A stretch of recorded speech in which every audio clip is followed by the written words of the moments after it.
जय श्री गोरख। आज बात करते हैं समअष्टवक्र मुद्रा की। जो हमारी ये मुद्रा काफ़ी ज़्यादा फेमस हुई है और वायरल भी हुई है। देखिए, इसमें हम सूर्य और चंद्र दोनों का ही मिलान करते हैं। किस तरीके से करते हैं? हमारे दाएं और बाएं जो पैर के अंगूठे होते हैं, उनके जो प्रथम पैर होते हैं, उनको हम मिलाने का कार्य करते हैं। देखिए, इस वीडियो में देखिए, इस तरीके से हम दोनों अंगूठों को मिलाते हैं। ये हमारी अष्टवक्र मुद्रा कही जाती है।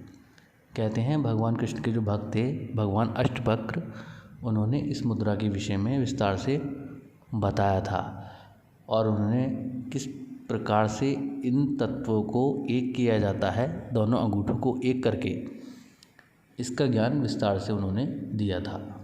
अब ये देखिए, इस समय दोनों अंगुष्ठ हमारे एक ही है, अर्थात हमारे दोनों अंगूठों की जो ऊर्जा है, जो ऊर्जा समायोजित होकर के हमारे दोनों अंगूठों से निकलती है, वो निकलना बंद हो गई। अर्थात हमारा जो दायां अंगूठा है उसकी ऊर्जा बाएं अंगूठे में, और जो बायां अंगूठा है उसकी ऊर्जा दाएं अंगूठे में समाहित हो रही है। ये क्रिया लगातार 24 मिनट करने पर हमें ऐसे ऐसे अनुभव होंगे जो आपने कभी देखे नहीं होंगे, सुने नहीं होंगे और कभी अनुभव किए ही नहीं होंगे। अधिकतर ये मुद्रा रात्रि के समय की जाती है, जब जिस समय पर ब्रह्मांड में शांति होती है। मैं ये मुद्रा लगभग 3:30 से 4:30 बजे के बीच में करता हूँ और इसका बेनिफिट मुझे मिला है, इसलिए मैंने ये मुद्रा आपको बताई है। क्योंकि मैं कोई भी मुद्रा अगर बताता हूँ तो वो कारगर होती है और क्रियात्मक भी होती है। आपको नए अनुभव भी उसके प्राप्त हुए हैं। अब ये देखिए, मैं इस समय पर ये बाएं हाथ से इस मुद्रा को मैंने बंद कर लिया है और अपनी मध्यमा उंगली को दोनों अंगूठों के बीच में लगा लिया है। तो ये पंच महाभूत नियंत्रण में आती है, अर्थात हम इस मुद्रा के साथ में अपने पांचों तत्वों को भी सक्रिय करने का कार्य करते हैं।